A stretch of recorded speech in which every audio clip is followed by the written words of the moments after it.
Thanks everybody for joining us at the CalsCom workshop. Get cell phone or smartphone savvy part 2. Kishan Ganatra is one of our video multimedia specialists, and Kishan is going to be giving us a rundown of what we can do to make our smartphone cell pictures and videos better. If you missed last month or last year, we had a similar part 1 of this series with Kishan, and I will share that in the chat if you missed it and you want to catch up on it on a later date. But now take it away, Kishan. Right on. Good morning, everybody. Hope everybody's safe from the storm, number one, and hope your phones are juiced up, but your brains are empty to be a sponge for what we're going to go through this morning. So, cell phone part 2. So, there's a quote or an adage, and it says that the best camera is the one that's with you. Right. Oftentimes now we have our smartphones, our cell phones with us. So oftentimes that's the best camera because you don't want to miss capturing, a memory or a moment that you might be experiencing and living and everything. So we really talked about last time, we went through a lot of foundational things. I'm just going to lightly touch on this exposure triangle. Definitely goes more in depth in the first series that we did, or the first workshop, but just real quick, at the end of the day, what the exposure triangle does is you're trying to control your light. You're trying to manipulate your light. And so to quickly dive in, we have 3 aspects that help you control your light. The first thing is the aperture. And so this is a little bit more geared towards a regular photography or a video lens, but the aperture is controlled by blades that are within the lens, and the blades close and open accordingly to control the amount of light coming in. The lesser amount of light that comes in, the greater depth of field you have. And what depth of field is basically when if you're in your phone and you're on the regular photo mode, that you have a great depth of field. So you can see that your subject in the foreground, and if you have anything in the background, they're for the most part in focus despite the distance. A shallow depth of field, which is when you allow more light into your phone or your camera, is for example, when you're in portrait mode. And so portrait mode kind of blurring out your background, that has a little bit of a cinematic look. So that's an example of depth of field, having a shallow as well as a great or deeper depth of field. And that's controlled by your aperture. At the bottom here, you have shutter speed. And so shutter speed, again, when you increase your shutter, the shutter is kind of like you blinking your eyes. So if you were to blink your eyes really slow, and you remove your head, there's a little bit of motion blur. But if you were to blink your eyes fast, then you're actually crispening that motion. So for example, down here, when you have more light coming in, you can see our little stick figure, he's blurred out. But as you increase your shutter and you have less light coming in, there's more definition to your figure. So oftentimes sports, for example, is a great example where you have a higher shutter speed, usually because the fast motion of just sports in general, a lot of photographers and videographers crank their shutter speed higher.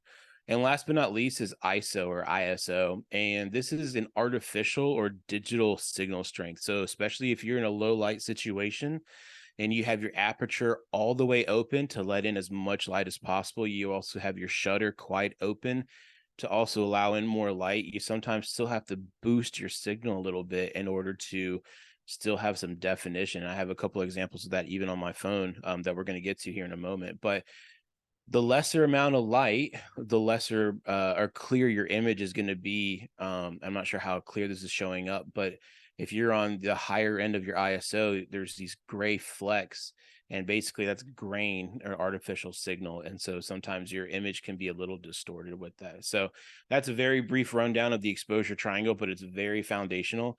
And again, we go way more in depth than that in part 1. So if you want to learn more, you can email me, but also that's also a great resource, is that part 1. So moving forward, this left image, does anybody want to take a stab at when this picture was taken, if it was daytime or nighttime? Let's not all jump at once here. I will not reveal my answer until I get a you've got things coming in the chat. Oh, Oh, okay. Let's see. Sorry, chat folks. We got nighttime, we got daytime, noon. Right. Okay. So you would be surprised. This is actually the full moon from 2 weeks ago or 3 weeks ago. But it looks like it's daytime. And why is that? That's because when I first opened up my camera on my phone, it's already trying to auto detect and auto censor and really enlighten the image. And so this looks like it's high noon, but it was actually daytime. So once I actually dropped my settings, this is the best image quality I could get of the full moon that night. But this is the exact same framing. You can see how the trees are the exact same. I did move a little bit closer to remove this portion of my house, but otherwise it's the exact same framing looking through the peak of these trees. So this is an example of being overexposed and really um, going back to the previous slide, right? There's actually a lot of grain here in this high ISO, because you can really see, but when you add more ISO, how much it lightens the image that it looked like it was daytime. And if we were to really zoom in, there'd be a lot of grain on this. So, the key to all this is simply tapping on your phone, and we're gonna hop into our phones here in just a moment. But this is a great example that this was actually nighttime. I think it was like, I don't know, probably around midnight. Actually, I just went for a little stroll because my neighborhood thankfully is safe, and saw the full moon. Looked up and I was like, oh, let's grab a snap of that. And then the left image was what it was organically when I first opened up the camera app, and the right image was when I adjusted a few settings. The similar thing here. So this was a concert that I attended a few years ago, and as you can see, the left picture is extremely blown out, extremely overexposed, and there's lights on stage, as you can see. In the left images, uh, again, kind of like organic whenever I first opened up my camera app, but then when I actually tapped and dragged down my exposure, you can see that the band members and everything on the lights, there's just more detail on these string lights. By just dropping that exposure down, definitely a much higher quality image in that regard. So, your phones are great, but you have to master it in order for it to really utilize and maximize the effectiveness. So, like I said, all about the tap. Again, we're going to hop in here in just a second, but what I wanted just to showcase, especially more so on the iPhones, but I know that the Samsungs and Pixels and everybody essentially has the same feature. I'm an iPhone guy, but everybody does the same thing, more or less. It's just a little bit of nuances between the manufacturers and the operating systems. But what you can hopefully see here is just this yellow box. And so therefore, by just tapping, number one, you set your autofocus, but also number two, it allows you to set your exposure as well. So now we're going to get to a little bit more of the creative side, looking at some of the comments before. My takeaway from it is not only execution of capturing a great image, but then also some creative aspects. So we're going to go through this, and then we're going to go on a little field trip, basically me going outside my house, and then we'll show you guys. I'll be in my phone, able to mirror or screen share my phone, and to show you guys directly what I'm doing to leading you guys through some of this stuff here. So rule of thirds. So I'm going to go ahead, and this is my little nephew getting some cute points, hopefully, with this presentation.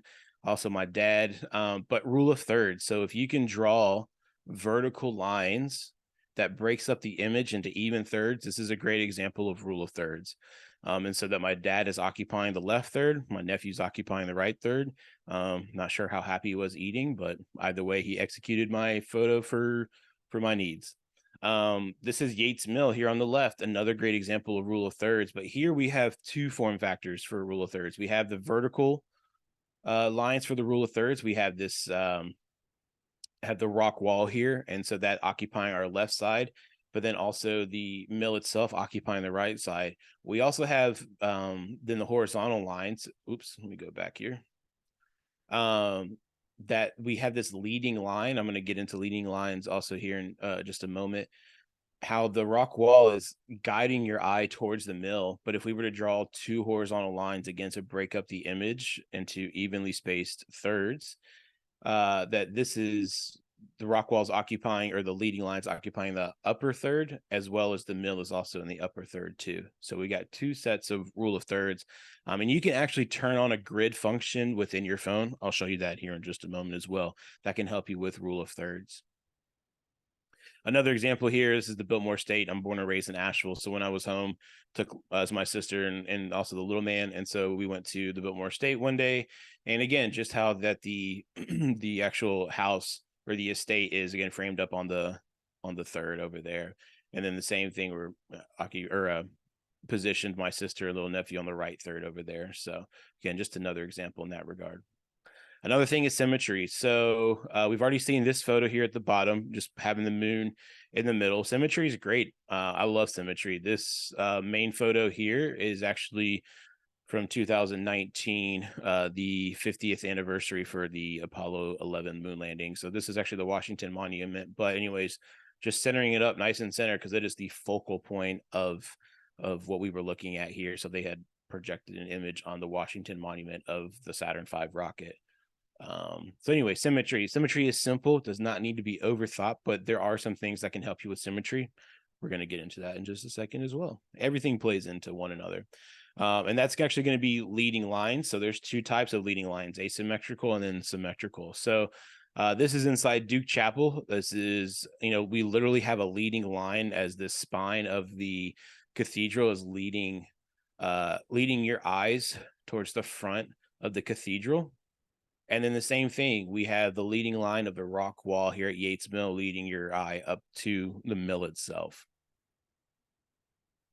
Now symmetrical. So I don't advise driving and taking pictures, but that's what I was doing for this one. I was on my way to Charlottesville, and you just have the leading lines. You have two different types here. Number one, you've got the actual road leading you forward. So a very simple one, but you also have just the archway of the trees naturally just guiding your eyes forward into the image. And so again, a similar thing here, just two different positions in regards to where I shot this. Depth is easily to be described by foreground versus background.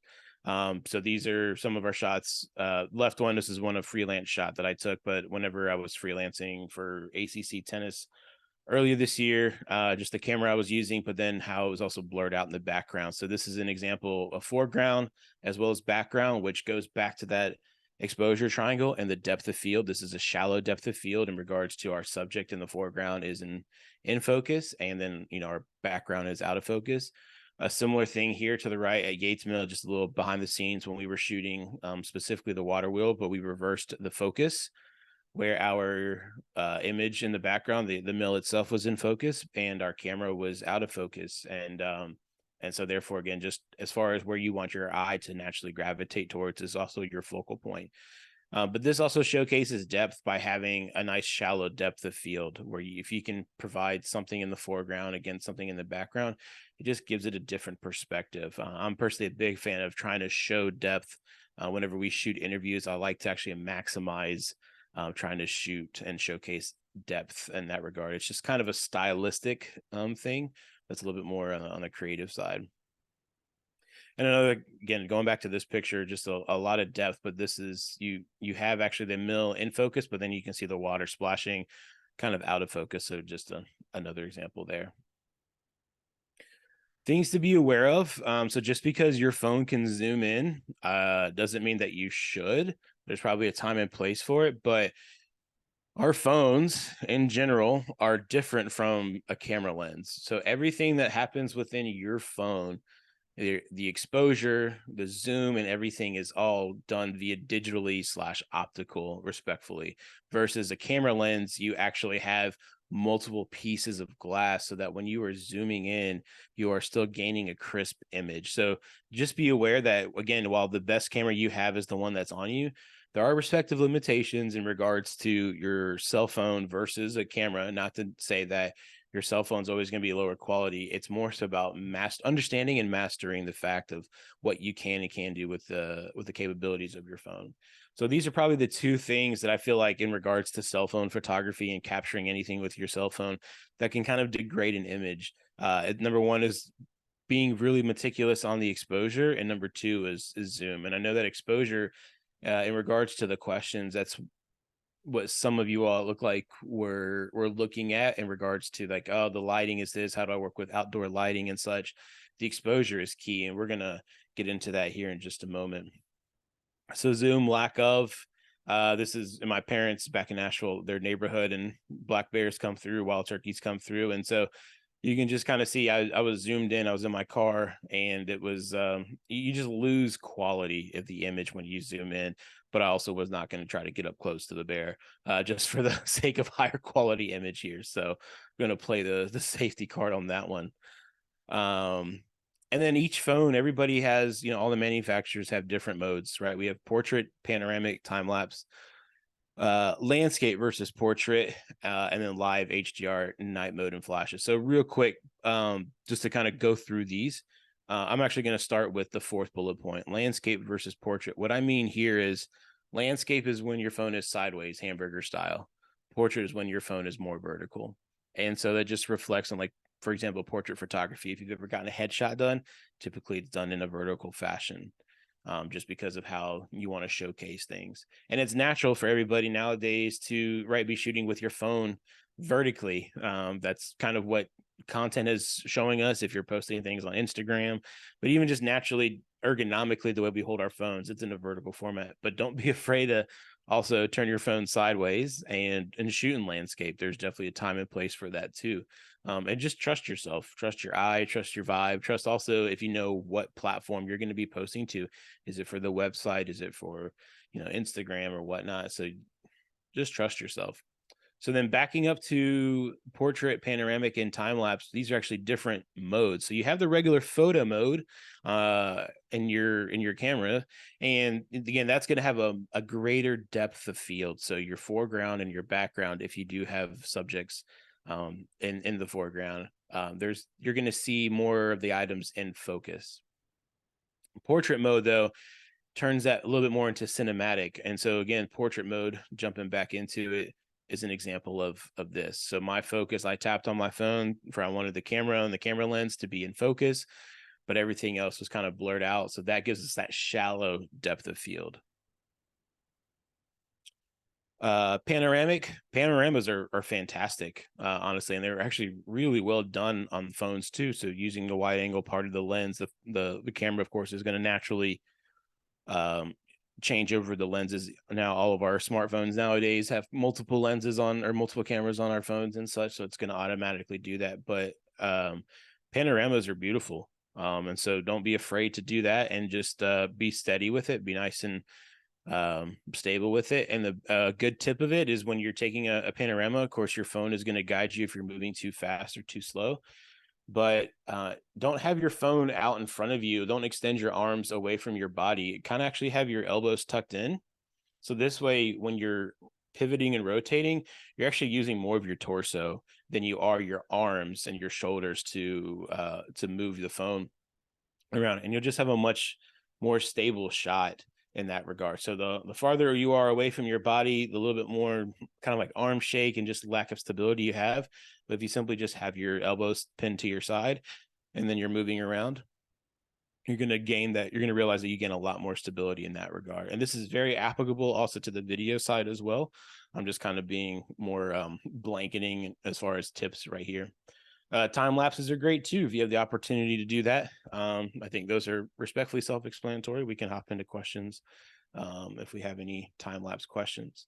And then last but not least, you have live, HDR, night modes, flashes. I'm not the biggest fan of using the flash on my phone unless absolutely necessary, just because it's kind of an artificial light, and I try to just capture things as organically as possible. But so it's somewhat of a stylistic thing. Live / HDR in regards to iPhones it's kind of like a similar thing. And so what happens, just for a little bit of tidbit, HDR means high definition. And so your camera is going to automatically take 3 photos, which again, iPhone, this is more in the live mode, but it's going to underexpose your image, expose your image properly, and then overexpose your image. And then it's going to compile the best of the 3 things, or the best of the 3 elements from those into your then one image or final image, which makes definitely for a higher quality photo. However, just a quick FYI is that also takes up a little bit more space on your phone. So if you are if you got a fast trigger finger and you're just taking a lot of photos, you could use up your memory on your phone pretty quickly. So you'll want to go back and parse through those photos and such. So before we get to video, any questions, comments, concerns? Keisha, I put a question in the chat, and we didn't talk about this ahead of time, so fun.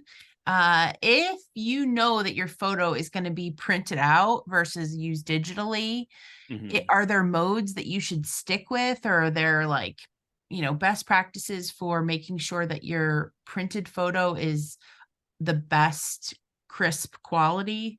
Sure. Great question. So I would stay away from zooming in on your subject. If you have the ability to actually physically walk closer to your subject in order to enlarge it, number one, that's what I would do. I would not try to pinch and zoom in because, again, this is an optical lens. And so, therefore, it's being done digitally and you're just going to lose quality and resolution. So, you can also err on the side of shooting a little bit wider. You can also go into your camera's settings, your phone settings, and maximizing the megapixel count too. And so this way, if there is a little bit of scaling, enlargement of the photo or cropping of the photo, you have a little bit of play with that, or your printer has play with that, or whoever respectfully might be doing some of the layout or editing of the photo. Lighting is very important as well. Lighting, some things we can control some of that depending on the situational. Sometimes we can't.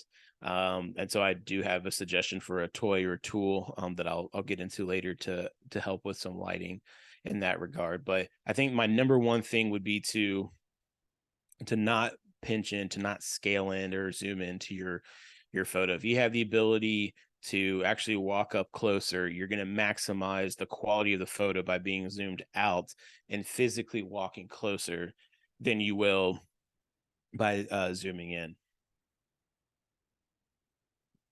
Any other questions, comments, concerns? Cool. If not, then we're going to take a little field trip. I hope this works. Janine and I tested this out a few weeks ago, but going to hop outside of my house and all right, Janine, I'm going to mute myself on here.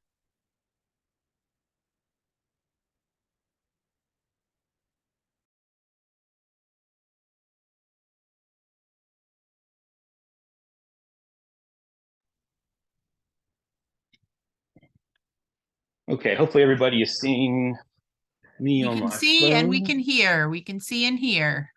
All right, Although it's beautiful. very dark. Please don't fall. Yes, I'm trying to save my electrical bill. The lights are off. Let's see.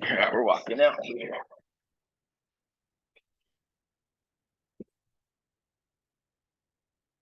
All right, so it's actually a nice day where I'm at, and we're going to share.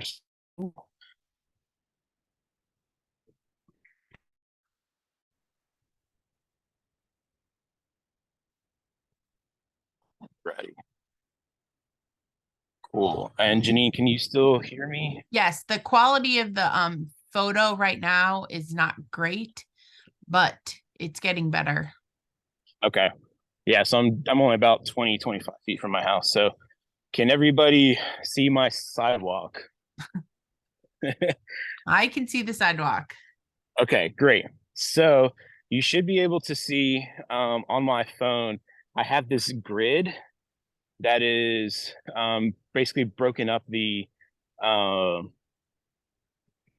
broken up the camera or the field of view into 9 squares. So that's the rule of thirds.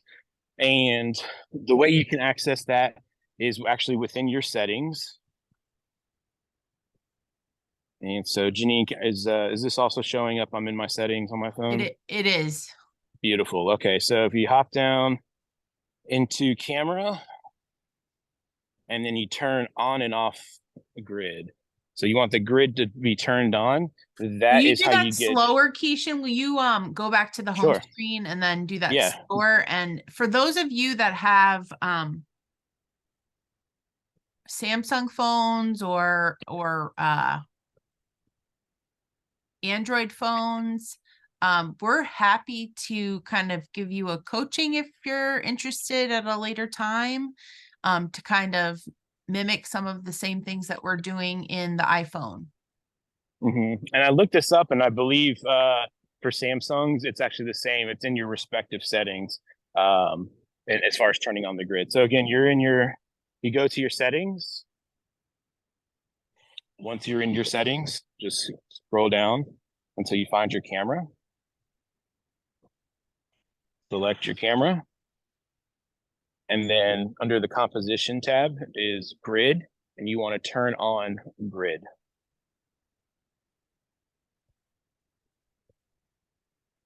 So this way, when you are in your phone, you now have this lightly this light overlay of a grid. And again, that's going to help with your rule of thirds, whether you want to also then have symmetry, you want to frame up anything on your left or the right third. Yeah, it just gives you options. It's definitely a guideline. I always have mine turned on, and it never hurts as far as for me. So we're going to play with this rule of thirds a little bit, and we're going to shoot this lovely fire hydrant that's in front of my house. And so the first thing you want to do is tap. And when you tap on the screen, you can see then a little sun. And if you press and hold and kind of drag up and down, that is what's changing your exposure. Now, our smartphones are great that right now I'm actually in a very controlled lighting setting in regards to it is an overcast day because of the storm. And so the sun is not harsh. It's not harshly lighting my subject or anything. So like it looks pretty good considering it to be a daylight. So I'm just moved a little bit closer just to instead of zooming in, I'm just gonna take one or two. So I'm on regular photo mode. As you can see, now we're gonna switch over to portrait mode. And so now you can really see how the trees in the background are out of focus. And I'm gonna go back to photo mode just so you can see the difference. The trees are more in focus. And then when you hop over to portrait mode, the trees are now more out of focus. And even to a little bit, some of the edging of, trying to point hopefully accurately, even the edge of the fire hydrant is actually a little bit out of focus too, because the focal point is on this front knob of the fire hydrant. Oh wait, you're muted, Janine. Push my video off. There we go. Thank you. My fault. But so this could be a me problem because this is the kind of problem I have. When I touch my phone, it go and I try to like slide it or whatever, it like goes into a lock mode. Oh no, now it's working. What the heck? Okay. Okay. Yeah. Okay. So again, this is a very ideal situation. You know, for those of us that are shooting outside often, cloudy days are the best days, to be honest with you, in regards to photo. Now, if we're shooting video, cloudy days are still the best day, but windy days are not great because of then the wind can interfere with microphones and audio. And we'll get into that in just a little bit. I do want to showcase one other thing. In the top right corner here, you have what's called an f-stop. That f-stop where you see it says f4.0, and then it brings up a slider at the bottom. That is your aperture. So if we reflect back on the exposure triangle, you can now adjust your aperture. The higher the number, the darker your image is going to be, as well as your field of depth is going to adjust versus lighter. Your phone automatically does it. I like to shoot between f2.8 and f4.0. 2.8 again, a little bit more shallow. 4.0 just a little bit deeper in that regard. I can't see anything in the chat, Janine, but are there any questions that we have? A couple people with Android phones, and then one question about how you get that f-stop to show up. So it's not showing up on. It's not showing up on mine either, but it's showing up on yours. Let's see here. I may have to look that up and get back to y'all. I don't think I actually know how or why. Looking at my settings here. If you'll make a note of that, Janine, I'll follow back up on that. Okay, will do. Cool. I guess, were you in portrait mode? I was in portrait mode. You So know what? is That it- was it. Yeah. Thanks, Kristen. Yeah. Good point. Right on. I don't think it's Okay. showing my portrait mode though either, so. So, let's take this stop sign now, for example. Let's get a little artsy, and we're also going to showcase some exposure. So I have this stop sign here, and you can see the rule of thirds. Hopefully no one's going to stalk me that I live on Seabrook Avenue. But, I can frame this up square and centered, but I could also just kind of tilt to the side and frame it up with the right vertical line. And that just gives it a different vibe. Now, because I'm shooting against the sky, and obviously the sun is, and all of our lighting's coming from the sky, I can tap to different spots. So I just tapped on the sky, and you can see how it automatically darkened the image because it's trying to automatically expose to the sky. And so you can see a little bit of that cloud outline. And if I were to darken it, you get a little bit more contrast against the clouds. However, we want our subject matter to be the stop sign. So we're going to tap back on the stop sign, and it's going to overexpose the sky, but that, to me, that's okay.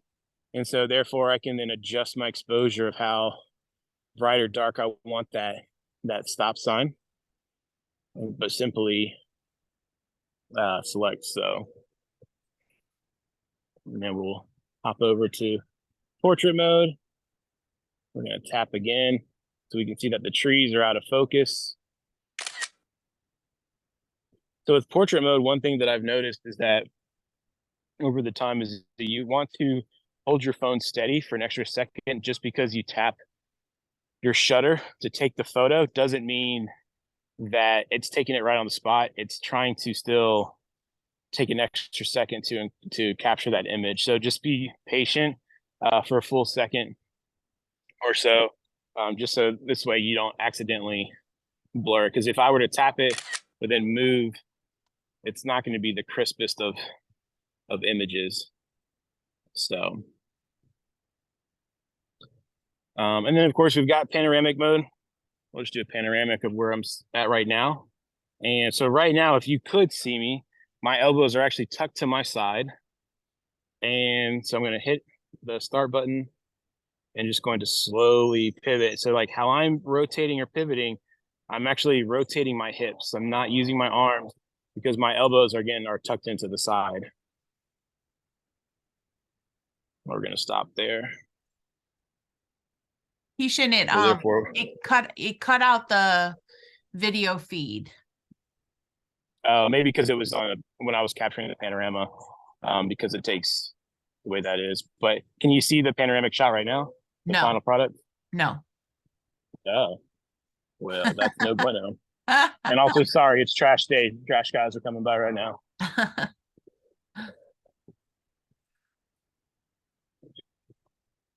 I hear birds, so I don't hear any trash guys. Oh, Or well, that's good then.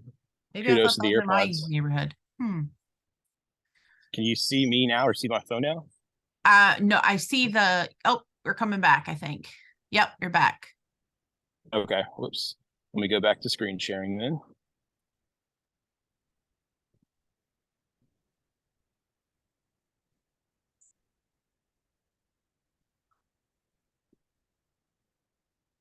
Okay.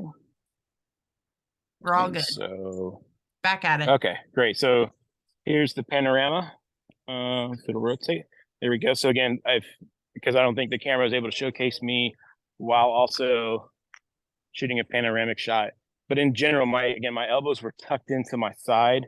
Not anything crazy uncomfortable, but just so that my arms were not outstretched in front of me, allowing just a little bit more stability in that shot. So, do we have any questions about any of that stuff? Not right I now. can't see questions. Nope, we're good. All good? Okay, cool. So we're going to hop into and well, actually video mode probably won't let me do this on while I'm screen sharing. So we're going to go back inside the house in that regard. Yeah, we got a couple slides for it. So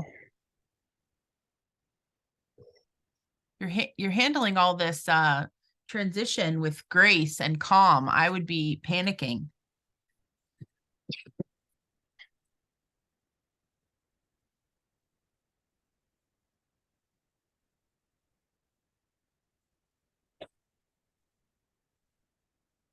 all right, magically peering from my phone back into the office.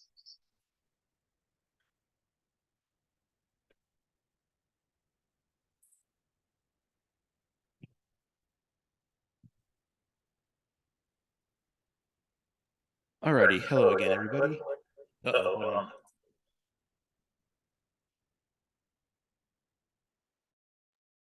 All right, hopefully that's clear audio now. Okay, let's get back to sharing our screen here. So all the principles that we've gone over with framing and all the creative things of leading lines, symmetry, asymmetry, and all that stuff, all very applicable to video as far as how you want to frame up your shot. Common frame rates within your video, and for this, let's try to, everybody, if you can, be within your camera mode, respective camera mode, and to see if we can follow along, since video would not work while being on Zoom simultaneously.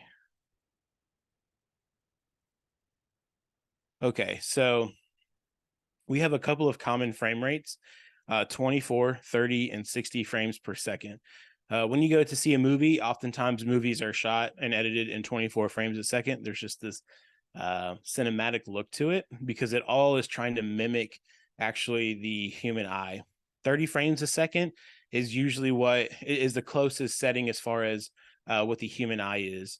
So when you go to a movie and you're watching 24 frames a second, you kind of see like there's not necessarily a stuttery feel, but just like almost like an edgier feel to it. And that's a lot of it due is to the frame rate. 60 frames a second is actually what sports are broadcasted in because of just the high pace and the high energy that it is, because there are respective guidelines that your shutter speed, again, if you can reflect back to the exposure triangle at the beginning, the rule of thumb is that your shutter speed is going to be double that of your frame rate. So when sports are being broadcasted and they're broadcasted in 60 frames a second, the shutter speed's a little bit higher. And again, if you remember on that shutter speed line, the higher the shutter speed, the more crisp your image is going to be. You don't have to worry about shutter speed on your cameras. I just wanted to put that out there as far as just a little bit of tidbit so that you have a fuller understanding. Resolutions, 720, 1080, 4K. These resolutions are not just to shoot in, they're also that can be used for playback as well. 720 is, I don't want to say that it's outdated, but it is essentially not the norm, at least. You can still watch and stream YouTube videos and such in 720, but however, that is due to if you have like a weaker bandwidth signal or internet signal, then it might revert down to 720 just because it's a lower resolution, so therefore easier bandwidth for streaming on your computer or device. 1080 is definitely the standard. 4K is becoming the standard. You know, we've all heard these terms. We've all are somewhat familiar, I'm sure, with it. You know, 8K is even out there in the discussion.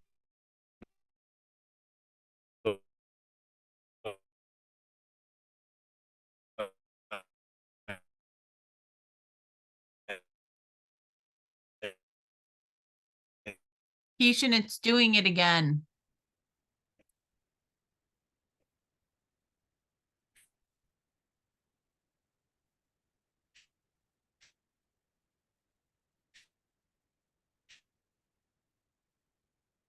It looks like she's rejoining. I don't know. It's something, sometimes my computer seems to hate whatever you're doing because it Like how Yeah. did you go into a funny mode? Anyway, Yeah. but Okay. No problem. It did stop recording, Janine, if you want to restart it. I think it restarted as soon as I Okay. joined. Okay, great. So if everybody again will hop into your settings and hop into your camera settings, there's two things I'd like to address. You should have a format tab or an option. Select your format tab, and you should see a few different options there. One is going to be high efficiency. The other one's going to be most compatible. My strong suggestion is most compatible, which means it's an MP4 versus HEVC. MP4 is a regular / normal file format. HEVC is not. HEVC was actually created for cell phones. So even though it is much more efficient in regards to space and memory on your phone, if you were to, let's say, send me a video clip or a couple of clips and they were shot in HEVC, I could not edit them on my computer. I'd have to convert them over. So MP4 is a standardized format. And so shooting an MP4 is a lot easier to work with. However, the flip side is that it does take up more room on your phone, more memory. But my suggestion is most compatible. And then therefore you just have to kind of regulate and manage your phone space, offload your photos, offload your videos, etc. If you hop back one menu and at least for the iPhones, you should see some options as far as recording video. And so this is going into everything we just mentioned. You've got a couple of different options if you hop into that record video tab. At least on my phone, it gives me the option of 720p at 30 frames a second, 1080 at 30, 1080 at 60, 4K at 24, 30, and 60 respectively. So Keisha, we had a question about you said the preferred was most compatible, correct? Correct. Most compatible, which would be an MP4 format. And then there's also underneath that a photo capture, which is like Apple Pro RAW in the iPhone. Mm-hmm. What's that's perfectly that fine. all about? Yeah, that's a codec. That's pretty technical, but what that allows is when you're shooting photos on a real camera, you can shoot in a RAW format, which means it captures more data and allows more data, so that when you're editing your photo afterwards, you can have more control and do more manipulation with your colors, your exposure, and everything. So, basically, shooting an Apple Pro RAW or ProRes RAW it's great, but again, that it will also consume some space on your phone. Okay, and now we're on the record video settings. Correct. Yep, record video. So you should again have a couple of different options: 720 at 30, 1080 at 30 and 60 frames a second, and then 4K at 24, 30, and 60 frames a second. So just some simple math here. I like to edit in 24 frames a second. I kind of like that cinematic look to it. However, depending on what I'm shooting, I will shoot not in 24 frames a second. So for example, last week I was down in Charlotte. We're doing a piece on the head groundskeeper for the Carolina Panthers and Charlotte FC. And part of that shoot was there was an interview involved, but because he's working in the sports realm, I also attended the games and shot some game action for the respective sports. So when we shot the interview, I shot it at 24 frames a second. When I was shooting the sports, I actually shot it at 60 frames a second. And the reason being is because if you divide 60 by 24, you can roughly get 40%. So I can actually then turn that 60 frames a second footage into somewhat of a slow motion look to it. So it gives me a little bit of flexibility. But the reason I did not shoot the interview in a higher frame rate, say 60 frames a second, is I'm not going to slow down the interview. I don't want him to look like he's elongating his speech. So there's a respective time and place of when to shoot different types of frame rates there.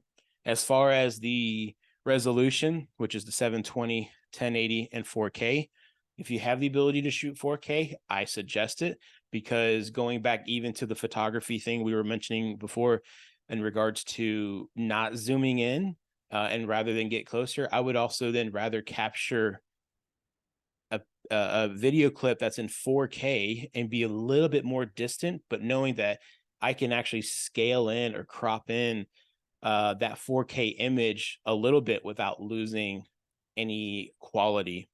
And so that's just, again, just trying to understand what's the capabilities and maximizing your phone.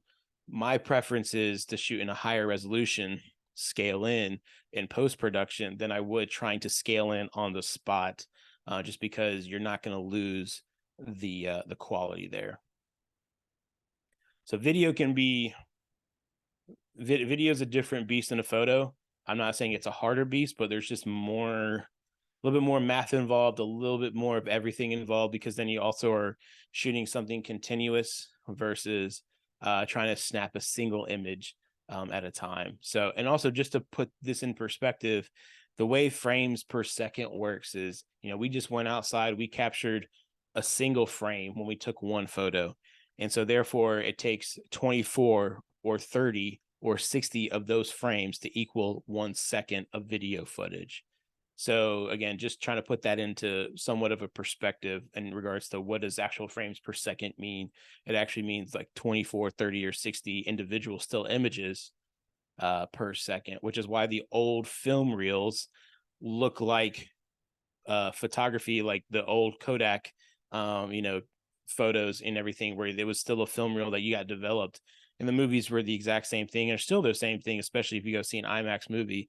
It's the blurring of the images together at a respective frame rate that then creates the motion, but the motion is based off of stills.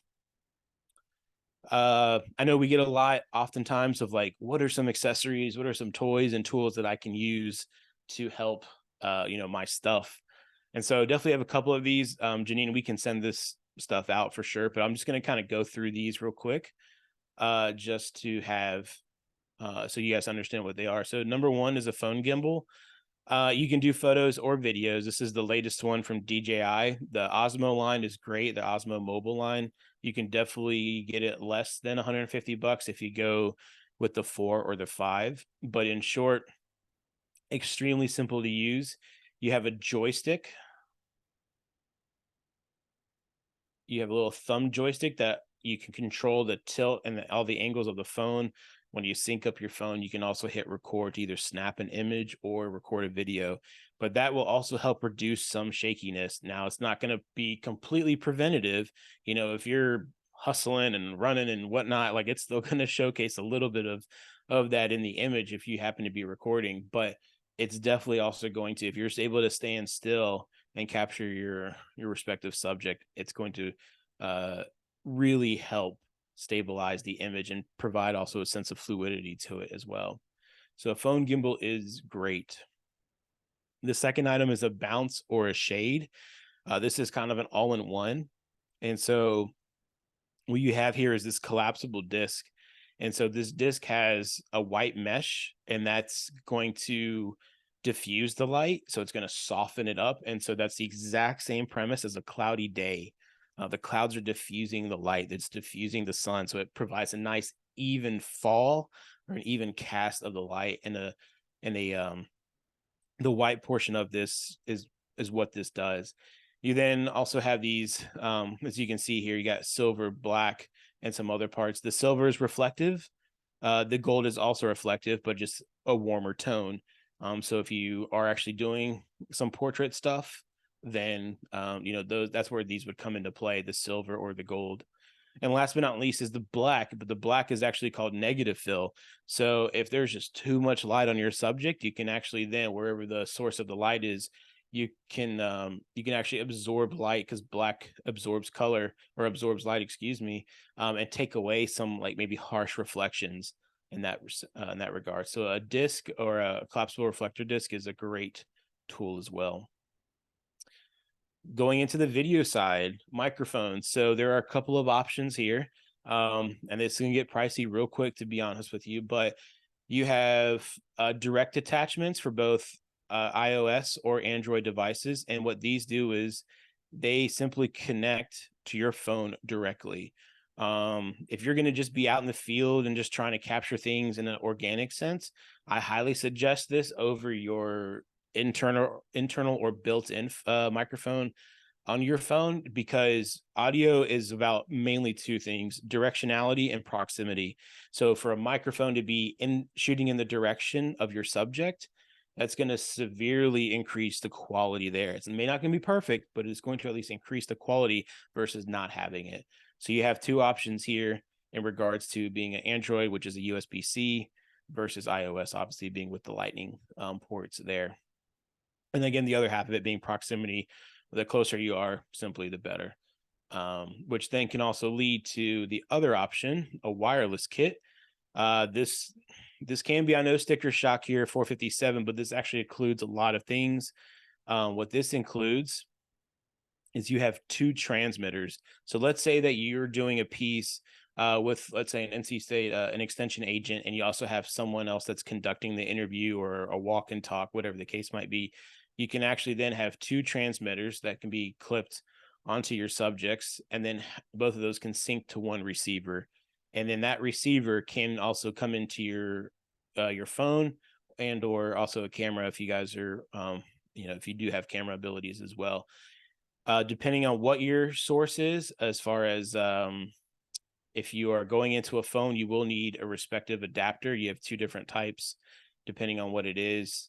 So this cable here for $15, or a USB to Lightning cable, which a couple bucks more. If you are rocking the Android side, the kit at its core actually already comes with the USB to Type-C cables, so you would not need to worry about an adapter there. The reason Keisha, we have some questions coming in. One about gadgets to travel internationally. I guess what's worth it, and then how to take a group selfie remotely, and gadgets for riding a bike for so. Yeah, cool. I'll get to that in just a second then. So real quick, in regards to why this price tag is a little bit more, you do have some options here to select others, but because these transmitters do have a built-in microphone, so you can clip them on the shirt directly and go ahead and roll forward, or they also come with the two lapel mics or lavalier mics, which will be a little bit more aesthetically pleasing. So you have that. A quick side note, B&H is in the marketplace. B&H automatically does offer as well educational discounts, and I've used them for probably over a decade now. Extremely reliable. Typically North Carolina, it's 2-day free shipping as well. So they're usually the best in the business in regards to what they have in stock. And also their chat function is amazing too. I use it all the time. So if you need to have a better understanding or have some even more technical specific questions too, their people are phenomenal in that regard. Last but not least, there's two things real quick in case you're doing a selfie thing. Simple cell phone tripod, an LED light, ring light, and then it has a little stand in the middle to mount your phone. So if you're doing anything kind of on camera directly, a great option there. Keishan, how close does that work? Like how close do you have to be to that light for it to make a difference? Typically these lights have an intensity knob, so you can turn up or down the intensity. So if you happen to be pretty close to it, you can turn it down so you're not blinding yourself, but also you're not getting hopefully too harsh of reflections off any cheeks or foreheads or anything like that. So you can kind of gauge a little bit that distance. However, if you are recording audio and you don't have a lapel mic or anything extra to help you with that audio, you're going to want to be closer to your phone in that regard if you're using the built-in microphone on your phone. Even using AirPods or something like that would be drastically better than trying to use the internal microphone in this case. This is also real quick bicolor. So what that means is there's a whole spectrum of natural light, cooler tones and warmer tones. So you can adjust that to match your respective setting as well. And came across this looks pretty beastly, but it almost is an all-in-one to some degree. You got handles, you got a mount for your tripod or for your phone, you've got a microphone, you've got a little baby light to it too. So again, just an option there. So again, we'll send all this out to you guys. So this way you have it at your disposal to review, look over, and see what you think would fit your wants and needs. So I know we're close to time. We talked about, let's see, Janine, you mentioned something on a bike. As far as that goes, honestly, you might be wanting to rock a GoPro instead of a cell phone, because this way you can actually mount it on your hat, your helmet, or your bike bars. And then in that regard too, the newer GoPros and even Insta360 manufacturers have this internal image stabilization that really take out all the bumps and the jitters in that regard. And then there was another part, was it like travel was the other aspect? Yeah, international travel, like what's worth bringing? I mean, it's going to be dependent on what you want to capture. I mean, shoot, even when I travel, I just bring my phone and I just rock with whatever I have to, and have to adjust and accept also whatever scenarios or settings I'm going to be in that regard. So, I mean, for me, whenever I'm traveling for leisure, I'm not using any audio or anything. I'm not going to bring a microphone in that regard. And I feel like I'm stable enough with, just from my experience of having my phone again closer to my body, whichever orientation I'm using, to just to capture an image or a video clip in a very stable setting in that regard. So I think that's basically all I have, guys. Yeah, I mean, Oh, group selfie. group selfie. I would definitely go back to getting just a good old selfie stick, or even the Osmo, especially the newer Osmos. I can't remember. I think the 5th generation also did that, but it has this telescoping ability as well. And so probably one of the two. Just double check. Don't quote me on the 5th gen, but I think the 5th generation also had the telescoping ability. So whether it's something as glamorous and crazy as this, or even just a regular good old selfie stick, And that then would you probably be just my use the timer, recommendation. right? Correct. Thanks so much, Keishan. This was awesome. We will put all of the resources online. You will get an email with a link to the presentation and also the video. For September, Crystal Lynch from CALS Communications is going to be presenting on September 21st at 10 a.m. Same Zoom channel. Creating impactful student stories. Learn how to craft student stories that resonate with readers and showcase the college's impact. Again, thanks everybody for coming out, and amazing. Thank you so much, Keishan, for pulling this together for us. Maybe we have an in-person bring your phone and we'll bring cookies training session in the next few months. Yeah, that sounds like fun to me. I'll do it. Let's do it. Right on. Thank you, everybody. Thanks, everyone.